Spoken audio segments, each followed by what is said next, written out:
सब कुछ तय हो चुका था और अब वो दोनों आखिरकार अपनी जिंदगी साथ शुरू कर सकते थे। लेकिन जो भी उन्होंने तय किया था वो सब गुप्त रहना था, खासकर अगाथा की छोटी बहन से। मतलब सच में उसकी बहन को इस पूरे ड्रामे के बारे में कुछ भी पता नहीं चलना चाहिए था।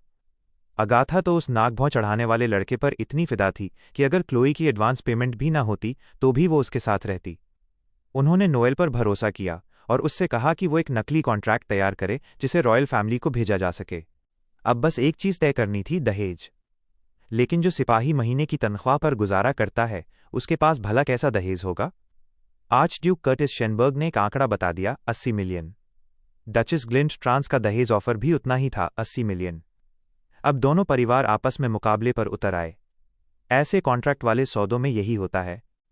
अब क्लोई को कॉन्ट्रैक्ट के हिसाब से 80 मिलियन के लिए जान लगाकर मेहनत करनी थी। उसे शक था कि वो इतनी बड़ी रकम के लायक कुछ कर भी पाएगी या नहीं। लेकिन खैर, कॉन्ट्रैक्ट साइन हो चुका था। अब बारी थी शादी के असली इवेंट की, उसका पहला वेडिंग ड्रेस। लेकिन जब क्लोई ने वो ड्रेस पहनी तो उसे गुस्सा आ गया कि वो कितनी असुविधाजनक थी। भले ही ड्रेस असहज थी, लेकिन वेडिंग ड्रेस तो एक फूल की तरह होती है, पूरे समारोह का केंद्र बिंदु। समस्या ये थी कि ड्रेस बहुत छोटी थी और दूसरी बनवाने का कोई रास्ता नहीं था, क्योंकि वो ड्रेस कर्टिस की मां की थी और यही उनका क्लोई के लिए प्यार जताने का तरीका था। क्लोई ने हर कोशिश की, लेकिन ड्रेस पहन नहीं पा रही थी। वो घबरा गई। तभी कर्टिस आया। उसकी ताकत ज्यादा थी तो उसने खुद ड्रेस के रिबन कसने शुरू किए। वो इतने करीब थे कि क्लोई को उसकी सांस अपनी त्वचा पर महसूस हो रही थी। वो रिबन को जितना हो सके कसने की कोशिश कर रहा था, लेकिन वो टूट गए और क्लोई जमीन पर गिर पड़ी। गिरने से उसे काफी चोट लगी और एक पल को तो उसे लगा कि कर्टिस उस पर हमला करने वाला है। शादी में अब सिर्फ 3 दिन बचे थे और कोई भी मेहनत कर लें, नई ड्रेस टाइम पर तैयार नहीं हो सकती थी। क्लोई एन्स के दिमाग में एक आइडिया आया, कुकिंग, जो वो सबसे छुपा रही थी, एक सरप्राइज के तौर पर। आखिरकार बड़ा दिन आ गया। वो शानदार शादी का दिन जिसका सबको इंतजार था। दिन परफेक्ट था। ग्रूम बेहद हैंडसम लग रहा था, सूरज चमक रहा था और परिंदे गा रहे थे। हर कोई खूबसूरत ब्राइड का इंतजार कर रहा था, लेकिन वो बिल्कुल वैसी नहीं लग रही थी जैसी उसे लगना चाहिए था। क्लोई थकी हुई दिख रही थी, लेकिन उसे इन सेक्रेड वाउज के लिए बहुत सारी बातें याद रखनी थीं। तभी प्रिंस फ्रेडरिक कर्टिस का भतीजा शादी में पहुंच गया। वो सोच रहा था कि आखिर ये लड़की आर्चड्यूक से शादी क्यों कर रही है। उसे शक था कि शायद क्लोई को ब्लैकमेल किया जा रहा है और उसने उसे सीधे कहा, अगर तू मुसीबत में है तो मुझे इशारा दे देना। फ्रेडरिक ने कर्टिस को उसके प्रेयर की याद दिलाई जिसमें उसे शामिल होना था। अब क्लोई एक और हायर अप के सामने थी। जैसे ही उसका अंकल गया, फ्रेडरिक ने उसे घेर लिया और पूछने लगा कि आखिर उसने आर्चड्यूक से शादी क्यों की। वो लड़का उसकी सहनशक्ति की परीक्षा ले रहा था, लेकिन क्लोई को फिर भी कहना पड़ा, हम दोनों प्यार में हैं। उधर दावत की अफरा तफरी के बाद कर्टिस सीधे चर्च पहुंचा। उसने पास्टर को एक पेपर दिया और पूछा कि क्या वो उसकी सेवाएं ले सकता है। पास्टर डर गया कि ये शादी कराने से राजा उसे राज्य से निकाल देगा। कर्टिस ने वादा किया, यह आखिरी बार होगा जब उसे चर्च की मदद चाहिए। इस बीच प्रिंस फ्रेडरिक और क्लोई एबन्स की बातचीत जारी थी और जब फ्रेडरिक ने पूछा कि आखिर उसने आर्चड्यूक से शादी क्यों की, तो क्लोई सच बताने ही वाली थी, लेकिन खुद को रोक लिया। उसने कहा कि जब उसने अखबार में आर्चड्यूक के बारे में पढ़ा और उनके हीरोइक डीड्स के बारे में जाना तो उसने उनके एड बनने के लिए आवेदन किया। किस्मत अच्छी थी कि उसे तुरंत ये नौकरी मिल गई और तभी से वो आर्चड्यूक पर पहली नज़र में ही फिदा हो गई। शायद क्लोई ने उनकी पहली मुलाकात की कहानी थोड़ा ज़्यादा ही मीठी बना दी, लेकिन कम से कम उसे एक कॉम्प्लीमेंट तो मिला कि सब कुछ देखकर तो वो सच में आर्च डचेस जैसी लगती है। तभी आर्चड्यूक वापस आ गया और यंग प्रिंस ने मुस्कुराते हुए अलविदा कहा और चला गया। अब सब शादी के सेरेमनी के लिए जोश में थे और पीछे लोग चुगली कर रहे थे कि शादी इतनी जल्दी क्यों हो रही है। और तभी स्टनिंग लेडी ग्लिंट्रान भी जश्न में पहुंची। वो इतनी खूबसूरत थी कि अगर वो बिना फैंसी ड्रेस और मेकअप के भी आती तो भी सबकी नज़रें उसी पर टिक जातीं। शादी की घोषणा हुई। कमांडर कर्टिस सर्नो इवानिस और क्लोई एबिन्स के विवाह की शुरुआत। आखिरकार वेडिंग पार्टी हॉल में दाखिल हुई, जहां मेहमानों की भीड़ बेसब्री से इंतजार कर रही थी। क्लोई ने मिलिट्री यूनिफॉर्म पहनी थी और सब हैरान रह गए, क्योंकि वो तो आर्च डचेस थी। किसी को समझ नहीं आ रहा था कि वो अपनी खुद की शादी में बूट्स और बिना ड्रेस के क्यों आई है। 3 दिन पहले जब कॉर्सेट ड्रेस की वजह से उसकी पसलियों में दर्द हो रहा था, तब उसने एक बेहतर आइडिया दिया था। उसका कहना था, रॉयल वेडिंग में जरूरी चीजें बस 2 होती हैं, क्राउन और सैश। खुशकिस्मती से उनके पास क्राउन था। क्राउन प्रिंस बियाटाट्रिक्स वाइफ ने भेजा था। लेकिन तुम सिर्फ अंडरवेयर में क्राउन और सैश पहनकर बाहर नहीं जा सकती, वो तो मजाक बन जाता और चूंकि वो रॉयल गार्ड से थी, उनके पास फॉर्मल वाइट यूनिफॉर्म थी। जो लोग अपने ड्यूटी को सबसे ऊपर रखते हैं, वो इस तरह सबको चौंका सकते थे। ये आइडिया क्लोई एबन्स का था और सबने मान लिया कि शादी में वो ड्रेस मिलिट्री यूनिफॉर्म पहने। मेहमानों ने सोचा कि शायद ये कोई पॉलिटिकल स्टेटमेंट है, लेकिन सच कहें तो वो लुक जबरदस्त लग रहा था और लेट क्वीन मिल्ड्रेड्स क्राउन उस यूनिफॉर्म के साथ एकदम परफेक्ट लग रही थी। लोग सोच रहे थे कि ब्राइड तो डचेस ग्लिंट के सामने फीकी पड़ेगी, लेकिन ऐसा नहीं हुआ। दोनों की वाइब्स बिल्कुल अलग थीं। वेडिंग सेरेमनी शुरू हुई और फादर जेम्स रादर ने अपनी सर्मन शुरू की। उनसे पूछा गया, क्या वो ड्रैगन गार्डियंस ऑफ एवनेसा के सामने सच्ची निष्ठा की कसम खाते हैं? कर्टिस के मन में एक पल को ख्याल आया, शायद ये सच में ट्रू लव है। लेकिन फिर उसे याद आया कि उनका रिश्ता तो बस एक कॉन्ट्रैक्ट है और एक दिन खत्म हो जाएगा। फिर भी उसने सोचा, वो खूबसूरत है, किसी दिन सफ़ेद ड्रेस में किसी और से शादी करेगी और तब शायद सच में मुस्कुराएगी, ना कि ऐसे हमेशा की तरह गुस्से में दिखेगी। अपने डे ड्रीम्स में खोया कर्टिस सोचने लगा कि काश वो किसी और से शादी कर रही होती, और न जाने क्यों ये सोच उसे चिढ़ा गई। फिर ब्राइड से पूछा गया, क्या वो अपने हस्बैंड के साथ जीवन के अंत तक रहने की कसम खाती है? क्लोई ने हाँ कहा। फिर ग्रूम से पूछा गया, क्या उसके पास वाव आइटम है जो वो गॉड को अर्पित करेगा? कर्टिस मुस्कुराया और एक खूबसूरत चमकदार पीस ऑफ ज्वेलरी निकाला। वो क्लोई के इतना करीब झुका कि उसके होंठ लगभग क्लोई को छूने ही वाले थे, और उसने वो सुंदर नेकलेस उसके गले में पहना दिया। वो नेकलेस यूनिफॉर्म के साथ भी बेहद शानदार लग रही थी। लेकिन बस इतना ही नहीं, कर्टिस के पास अपनी ब्राइड के लिए कुछ और भी था। उसने एक सिल्क लाइन्ड बॉक्स निकाला जिसमें एक रिंग थी, द डिवाइन फ्लेम। पूरा क्राउड हैरान रह गया क्योंकि वो लेट क्वीन मिल्ड्रेड्स रिंग थी। वो अंगूठी क्लोई अबंडेंस को symbol of love and sincerity के तौर पर दी गई। लगता है आर्चड्यूक वाकई सच्चे मन से उससे प्यार करने लगा था। लोगों की प्रतिक्रिया कुछ अजीब थी, जैसे ये शादी का आम हिस्सा नहीं था। आमतौर पर वो ये अंगूठी क्लोई शेनबर्ग को देता, लेकिन अब ये क्लोई एबीवे को दी जा रही थी। इसका मतलब था कि इस अंगूठी का शादी से कोई लेना देना नहीं, अब वो पूरी तरह से क्लोई की अपनी चीज थी। क्लोई समझ नहीं पाई कि उसे इसकी जरूरत क्यों थी, लेकिन कर्टिस ने बस इतना कहा, आराम करो और इसे अभी के लिए स्वीकार कर लो। उसने समझाया कि ये एक गिफ्ट है, उस सारी परेशानी के बदले जो उसने उसे दी थी। अब बारी थी वाव को एक किस से सील करने की, जो बिल्कुल उम्मीद के मुताबिक था, क्योंकि आखिर शादी थी। क्लोई और कर्टिस दोनों के लिए सब कुछ थोड़ा अजीब और सरियल था, क्योंकि वो बस पास्टर के सामने रस्में निभा रहे थे, प्यार के कारण नहीं। वेडिंग सेरेमनी शांतिपूर्ण रही, मेहमान महल में घूम घूम कर बातें कर रहे थे। लेडी ग्लिंट्रैन भी आई थी, हमेशा की तरह आत्मविश्वास से भरी, अपनी सुंदरता पर पूरा भरोसा करते हुए। बातें चल रही थीं कि ये शादी इतनी जल्दी इसलिए कराई गई क्योंकि हिज मैजेस्टी लगातार दबाव डाल रहे थे। लेकिन वो किस जिसे सबने देखा, वो सबके लिए शादी के असली होने का सबूत था। लोगों को लगा कि ये जोड़ा इतना इनसिंक है कि उन्होंने रिसेप्शन तक में रुके बिना सीधे शादी के बाद ही निकल गए। सबको लगा कि वो शायद अपने हनीमून मोड में चले गए, लेकिन सच्चाई ये थी कि वो दोनों सीधा जाकर टूथब्रश लेकर दांत साफ करने लगे, क्योंकि किसी ने उन्हें ये नहीं बताया था कि मैंडेटरी किसिंग का हिस्सा भी शादी में होता है। दोनों ने जोरों से ब्रश किया और उस किस की बात करने लगे जिसे क्लोई को पूरी तरह से घिनौना लगा था। वो बस एक हल्का पैक नहीं था, लेकिन कर्टिस के पास और कोई चारा नहीं था, वरना झूठी शादी की अफवाहें फैल जातीं। अब जब ऐसा हो ही गया, तो क्लोई ने अपनी डैमेज कॉम्पेंसेशन की मांग रखी। कर्टिस ने वादा किया, डिवोर्स के बाद तुम्हें जो चाहिए वो सब मिलेगा, लेकिन फिलहाल काम पर ध्यान दो। अब उसका पहला दिन था एक आर्च डचेस के रूप में, और इसका मतलब था कि अब सारे सर्वेंट्स भी उसी के अधीन थे। कर्टिस ने खिड़की खोली और क्लोई एबन्स को उसके सभी अधीनस्थ दिखाए। लोगों की इतनी भीड़ देखकर वो घबरा गई, उसे तो वापस पीछे हटने का मन करने लगा।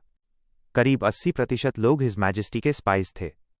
उनमें से एक था हेड बटलर फिलिप डेल्टन, एक बेहद सलीकेदार और चालाक आदमी जो शेनबर्ग फैमिली सर्वेंट्स का मुखिया था। वो पहले महल के स्टाफ कंट्रोल की साजिश रच रहा था, लेकिन किंग से मुलाकात के बाद हालात बदल गए। राजा ने उसे आदेश दिया कि वो आर्चड्यूक की हर हरकत पर नजर रखे और उसकी कमजोरियां ढूंढकर रिपोर्ट करे। यही कारण था कि वो अब उनके परिवार का हिस्सा था। उसने देखा था कि आर्चड्यूक कितना वर्काहॉलिक है, और उसके मन में ख्याल आया कि कर्टिस को अब हाई लाइफ जीनी चाहिए। लेकिन अब कहानी बदल गई थी, क्योंकि आर्चड्यूक के पास एक आर्च डचेस थी, एक गरीब परिवार और नेवी से आई लड़की। फिलिप को लगता था कि क्लोई ने अपनी स्टेटस बूस्ट के लिए ये शादी की है। उसने तय कर लिया कि वो उस स्टकअप आर्चड्यूक की हर हरकत पर नजर रखेगा, या कम से कम उसे यही लगा। फिलिप इंतजार कर रहा था कि आर्चड्यूक और उसकी नई पत्नी बाहर आएं ताकि वो खुद जाकर उनका स्वागत कर सके। उसे लगता था कि जो लड़की बस एक सपनों की शादी चाहती थी, वो जल्द ही कोई गलती जरूर करेगी। उसकी नज़र में क्लोई राजा के लिए एक थॉर्न इन द साइड थी, और वो हमेशा उसकी किसी भी गलती पर झपटने को तैयार था। क्लोई जानती थी कि इतने सारे सर्वेंट्स की निगरानी में वो एक भी गलती नहीं कर सकती, लेकिन तभी वो फिसल गई। फर्श बहुत स्लिपरी था, और यही मौका था जिसका फिलिप इंतजार कर रहा था। उसने मुस्कराकर कहा, जरा संभलकर चलिए मेरी लेडी, और फिर हिज मैजेस्टी की ओर मुड़कर उनका स्वागत किया। महल जैसे फिर से खिल उठा था अब जब क्लोई वहां आ चुकी थी, लेकिन असल में बटलर के मन में कुछ और ही चल रहा था। वो मन ही मन सोच रहा था, लगता है आर्कड्यूक का टेस्ट तो काफी नीचे दर्जे का है। मुलाकात के बाद क्लोई ने साफ कहा कि वो इस सब में नहीं है और उसे बटलर की मदद की जरूरत पड़ेगी। पर अजीब ये था कि जो बटलर पहले हिज मैजेस्टी का नौकर था, अब अचानक शॉनबर्ग के लिए काम कर रहा था। कहा गया था कि his majesty ordered the butler to start serving his excellency Schoenberg, लेकिन क्लोई हैरान थी कि अगर वो बस एक बटलर है तो फिर ऐसे क्यों व्यवहार कर रहा था जैसे खुद कोई ऊंचे दर्जे का आदमी हो। धीरे धीरे क्लोई की राय उसके बारे में तब बदली जब बटलर ने उसे चिढ़ाने की कोशिश की। अब बारी थी क्लोई की। उसने पलटवार किया, हर बात का ऐसा जवाब दिया कि बटलर की बोलती बंद हो गई। फिलिप अब बहुत कोशिश कर रहा था कि आर्क डचेस का ध्यान भटकाए। वो बार बार माफी मांग रहा था, एक के बाद एक तारीफें कर रहा था, पर अब क्लोई उसे जरा भी भरोसे लायक नहीं मान रही थी। ये बटलर जैसे जानबूझकर ओवरटाइम लगा रहा था ताकि क्लोई की जरा सी गलती पकड़ ले और उसे शर्मिंदा करे। लेकिन क्लोई बेवकूफ नहीं थी। वो समझ गई थी कि उसके एटिकेट वाले ताने असल में छिपे हुए इंसल्ट्स थे। फिलिप डेल्टन बार बार बहाने बना रहा था, कह रहा था, I swear I am loyal to Maddy with all my heart. लेकिन उसकी आवाज़ कांप रही थी। वो जैसे किसी मदद की तलाश में था जो उसे मिल ही नहीं रही थी। बाकी सारे नौकर भी अब परेशान दिखने लगे। फिलिप को लगा वो क्लोई को असहज कर देगा, पर नतीजा बिल्कुल उल्टा हुआ। क्लोई की समझदारी और तेज दिमाग ने उसकी सारी कोशिशें नाकाम कर दीं। आखिर में जब बटलर ने हद पार कर दी तो क्लोई ने उसे सख्त लहजे में कहा कि माफ़ी मांगो, वो भी सचमुच की माफ़ी। उसने कहा, अगर मेरा मूड खराब किया है तो अब जमीन पर सिर झुकाकर माफ़ी मांगो। फिलिप डेल्टन हक्का बक्का रह गया। पूरा स्टाफ देख रहा था और वो बुरी तरह अपमानित हुआ। क्लोई ने मजाक में कहा, मैं नेवी में रही हूं, अगर दोबारा गलती की तो गलती से गोली भी चल सकती है। सजा के तौर पर उसे 3 घंटे तक सिर झुकाकर खड़ा रहने का आदेश दिया गया और सब उसे वहीं छोड़कर चले गए। अब वो बेचारा बटलर सिर जमीन पर रखे अपनी बेइज्जती में डूबा हुआ वहीं खड़ा था, कुछ भी नहीं कर सकता था। इस बीच क्लोई और कर्टिस आराम से लंच पर गए। मीठी वाइन और शानदार स्नैक्स का मजा लेते हुए वो खिड़की से बटलर को देख रहे थे जो अपनी बदतमीजी की सजा भुगत रहा था। क्लोई के चेहरे पर सुकून था, जैसे सारी टेंशन पिघलकर खत्म हो गई हो। अब अगला काम था आज की वेडिंग नाइट के लिए सोने का इंतजाम तय करना। डिनर के बाद दोनों को नहाने के लिए ले जाया गया क्योंकि आज उनकी वेडिंग नाइट थी।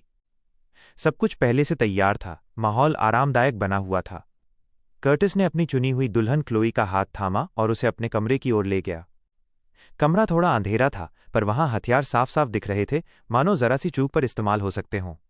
अब क्लोई को ऐसे कमरे में रहना था जहां छत सादी और जगह ठंडी सी लग रही थी। कर्टिस ने कहा, यह पहली बार है जब कोई लड़की मेरे कमरे में आई है, पर उसे कोई तारीफ नहीं मिली। आर्च डचेस क्लोई तो बस सोच रही थी, काश उसके पास अभी एक पिस्तौल होती तो इस बास्टर्ड शॉनबर्ग को उड़ा देती। कर्टिस को उसे चिढ़ाने में मजा आ रहा था, पर जब उसे बंदूक नहीं मिली तो वो जोर से हंस पड़ा। वो जानता था कि ऐसी ही प्रतिक्रिया आएगी, क्योंकि अगर आज के समारोह में उनकी नज़दीकी न होती तो सबको अजीब लगता। वो सोच रहा था, क्या वो किस, वो ड्रेस फिटिंग वाली नज़दीकी और वो गिफ्ट सिर्फ उसी के लिए मायने रखते थे? उस वक्त कर्टिस ने क्लोई से कहा था कि वो ऐसा आदमी है जो वर्जिनिटी को एक वर्चू मानता है, पर क्लोई को कोई फर्क नहीं पड़ा। यहां तक कि ये जानकर भी नहीं कि उसका महान पति शादी के बाद भी वर्जिन रहने वाला था। आर्चड्यूक फिर भी उसे उसके स्कैंडलस आउटफिट पर चिढ़ा रहा था। डचेस को उस पर पूरा भरोसा था, खासकर उसकी जानवर जैसी समझ पर। वो उसके साथ कई बार शर्मनाक हालात झेल चुकी थी। उसने मन ही मन ठान लिया था, अगर जरा भी कुछ गड़बड़ हुई तो वो उसे ऐसी लात मारेगी कि वो आने वाले वारिसों के सपने में भी कुछ नहीं कर पाएगा। उसके बाद वो खिड़की से भागने की सोच रही थी और सम्राट के पास जाकर उस दरिंदे आर्कड्यूक की शिकायत करने वाली थी। लेकिन आर्कड्यूक कर्टिस को क्लोई की बेवकूफ़ी भरी बातें सुन सुनकर अब थकान हो रही थी। उसे पता था वो सब बस मजाक कर रही थी। फिर दोनों ने मजाक बंद किया और क्लोई ने आराम करने का सोचा। पर कर्टिस के प्लान कुछ और थे। उसने कहा, नवविवाहितों के लिए 3 घंटे की नींद भी बहुत होती है। सुबह की सुनहरी धूप में हमारी खूबसूरत हीरोइन क्लोई जागी और हमेशा की तरह उसे बहुत जोर की भूख लगी थी। नौकरानी ने हल्का नाश्ता लाने को कहा ताकि पेट ज्यादा न भरे। नाश्ते पर क्लोए ने शान से कहा, कर्टिस को मुझ जैसी मेहनती बीवी कहीं नहीं मिलेगी। कर्टिस ने हंसते हुए कहा, सच है। इसके बाद उसने जल्दी तैयार होने को कहा, क्योंकि अभी भी बहुत सारा काम बाकी था। खाने की मेज पर क्लोए बहुत बोल रही थी और एक पल के लिए उसने कर्टिस को पति कह दिया, जिससे खुद उसे ही झिझक हुई। अब जल्दी ही डिप्लोमैटिक गाला आने वाला था, जहां उन्हें सारे रॉयल लोगों से मिलना था। शादी के गिफ्ट्स के लिए थैंक यू नोट भी भेजने थे, जिनमें एक गिफ्ट इजाबेल ग्लिंटन का भी था। कर्टिस को वो गिफ्ट सस्ता लगा, क्योंकि वो खुद देकर नहीं आई थी, पर क्लोए को वो पसंद आया। क्लोए काम पर लौटना चाहती थी, लेकिन आर्कड्यूक ने कहा, थोड़ा रिलैक्स करो और गाला के लिए एक शानदार ड्रेस और ज्वेलरी चुनो। उसे फैटन स्ट्रीट के सबसे फैंसी बुटीक में जाने की इजाज़त मिल गई। लेकिन जैसे ही वे बाहर निकले, कुछ ऐसा देखा जिसने सबको चौंका दिया। बालकनी से उनकी पहली रात की चादर लटक रही थी। उधर अगाथा मिस फूट फूट कर रो रही थी उस बेरहम ड्यूक के लिए जिसने उसे छोड़कर दूसरी से शादी कर ली थी। अगाथा नॉयल मॉन्टपर्स की छोटी बहन थी। वो अपनी आंटी के सामने गिड़गिड़ा रही थी, कुछ करो ना। पर उसकी आंटी, मार्शनेज ऑफ फ्लैंडर्स, जो सम्राट की छोटी बहन और कर्टिस की बड़ी बहन थी, ने कहा, अब कुछ नहीं हो सकता बच्ची, शादी हो चुकी है। वो खुद भी परेशान थी और ठंडा पानी मांग रही थी, लेकिन बर्फ खत्म हो चुकी थी, इसलिए उसे चाय पीनी पड़ी। उन्होंने राजमहल से बर्फ मंगवाई, पर सम्राट व्यस्त थे, तो कई दिन तक बर्फ नहीं आई। फिर अखबार में उन्होंने एक तस्वीर देखी, महल की बालकनी से लटकी दागदार चादर की। उन्हें लगा ये ब्लैकमेल का इशारा है कि कर्टिस का साथ देना अब फायदेमंद नहीं रहा। अगाथा गुस्से में थी, लेकिन कुछ कर नहीं सकती थी। फिर उसने एक सुंदर सी फूलदान देखी, पर उसकी आंटी ने कहा, इससे दूर रहो, ये मुसीबत लाती है। आंटी ने सीधा पूछा, कब तक कर्टिस के पीछे भागती रहेगी? लेकिन अगाथा का प्यार पागलपन बन चुका था। उसका भाई भी उसकी मदद करने को तैयार नहीं था, और अब डिवाइन फ्लेम रिंग भी किसी और लड़की को दे दी गई थी। अब अगाथा पूरी तरह से शॉनबर्ग के प्यार में डूब चुकी थी। अगाथा ने ठान लिया था कि वो बासेलोर जाएगी, जहां उसे उस रिंग से भी कहीं बेहतर चीज मिल सकती थी। वहीं पर कभी डिवाइन फ्लेम बिका था, तो अब शायद उससे भी ज्यादा कीमती कुछ होगा। उसे वहां जाने की इतनी जल्दी थी कि उसने अपनी आंटी से कहा, अगर आप मेरे साथ चलेंगी तो मैं आपको आइसक्रीम खिलाऊंगी। आंटी मिस ये सुनकर खुद को रोक नहीं पाईं और उसके साथ चलने को मान गईं। उधर महल में दागदार चादर अब भी ऐसे टंगी थी जैसे किसी आर्ट गैलरी की चीज हो। ऐसी चीज दिखाना उस दौर में बहुत बड़ा अपराध माना जाता था। क्लोए को यकीन था, जिसने भी ये किया है उसे वो सजा जरूर देगी। फिर उसकी नज़र कर्टिस के बैंडेज लगे हाथ पर पड़ी, और उसे समझ आया कि इस पूरे ड्रामे में उसने अपना ही खून इस्तेमाल किया था। अब चाहे लोग उनके प्यार पर विश्वास करें या नहीं, क्लोए को अब कोई फर्क नहीं पड़ता था। सच तो ये था कि राजा को किसी सबूत की जरूरत ही नहीं थी, क्योंकि सब जानते थे कि ये शादी बहुत जल्दबाजी में हुई थी। अब सार्जेंट डुबोआ क्लोए, मिसेस शॉनबर्ग को फैटन स्ट्रीट तक एस्कॉर्ट कर रहा था, क्योंकि मॉन्टपिम को बदला गया था। कर्टिस थोड़ा हैरान था, लेकिन डुबोआ ने मजाक में कहा, आप तो आजकल कुछ ज्यादा ही बदल गए हैं। कर्टिस ने उसे घूर कर देखा, क्योंकि वो देख रहा था कि डुबोआ की नज़र क्लोए पर टिकी थी। उसे पता था कि अब हालात दिलचस्प होने वाले हैं। असल में क्लोए और डुबोआ पहले दोस्त हुआ करते थे, और कर्टिस को ये बात पता थी। फिर भी कर्टिस उस पर भरोसा करता था, क्योंकि उसके लिए उसकी पत्नी ही उसकी पूरी दुनिया थी। बात साफ करने के बाद सब शहर की ओर निकल पड़े। सड़कों पर घूमते हुए, दुकानों और खूबसूरत जगहों को देखते देखते वे एक कुकी शॉप के पास पहुंचे, जहां क्लोए की बहन पहले आया करती थी। डुबोआ के मन में अभी भी थोड़ा दर्द था, लेकिन पुरानी दोस्ती की वजह से क्लोए ने रिश्ता खत्म नहीं किया। आखिरकार वे पहुंचे बासेलोर उस ज्वेलरी स्टोर पर जिसकी उन्हें तलाश थी। लेकिन वहां पहुंचते ही पत्रकारों की भीड़ टूट पड़ी। सब सवाल पूछते हुए दुकान के दरवाजे पर अटक गए। किसी तरह धक्के खाकर, बाल बिखरे और कपड़े अस्त व्यस्त हालत में वे अंदर पहुंचे। अंदर उनका स्वागत खुद बासेलोर नाम की लड़की ने किया। वही इस ज्वेलरी स्टोर की मालिक थी। स्वागत में उसने क्लोए का हाथ चूमने की कोशिश की, लेकिन सार्जेंट डुबोआ ने तुरंत रोक दिया ताकि उनकी महारानी सुरक्षित रहें। असल में बासेलोर की नज़र डिवाइन फ्लेम पर थी, क्योंकि वो पत्थर उसके पिता ने ही खोजा था। वो बहुत छोटा था, पर उन्होंने सालों तक उसे संवारा, और जब वो चमका तो उसी पत्थर को उन्होंने बेचा था। अब उसे देखकर बासेलोर खुश थी कि वही रत्न फिर से क्लोए के हाथ में जगमगा रहा है। फिर उसने उन्हें ऊपर चलने का निमंत्रण दिया, जहां उसकी छोटी बहन कैमिल उनका इंतजार कर रही थी। कैमिल तीसरी मंजिल पर खुद हाथों से सारे आभूषण बनाती थी। ऊपर का हॉल एकदम शानदार था, हर चीज चमक रही थी, मानो सितारे जमीन पर उतर आए हों। क्लोए बहुत प्रभावित थी, पर गहनों की जानकार नहीं थी। उन्होंने उसे कहा, आराम से बैठिए और सोचिए। क्लोए तो सस्ते गहनों की तलाश में आई थी, लेकिन वहां सिर्फ टॉप क्लास ज्वेलरी मिलती थी। मेड ने उसे समझाया कि थोड़ा तो देख लीजिए, शायद कुछ पसंद आ जाए। क्लोए ने सोचा, जब यहाँ आई हूँ तो सब देख ही लेती हूँ। तभी उसकी नज़र पड़ी एक गहने पर जिसका नाम था ब्लडी क्वीन। ये वो पीस था जिसे कोई हासिल नहीं कर सका था। पूरा इलाका ऐसे हाई क्लास गहनों से भरा था, पर उनकी कीमतें सुनकर किसी का भी दिल बैठ जाए। चुनना मुश्किल था, तो उन्होंने सुझाव दिया, अपना पसंदीदा रंग चुनिए, उसी पर बेस ज्वेलरी ले लीजिए। पर आर्कचेस क्लोए को यह सब फिजूल लगा। उसने सोचा, खाने की चीज़ नहीं है तो इतना पैसा खर्च करने का क्या मतलब। यहाँ से आगे की कहानी में क्लोए का फैसला और ब्लडी क्वीन का राज सामने आता है। नेक्स्ट चैप्टर देखना है तो सब्सक्राइब करके रखना गाइस।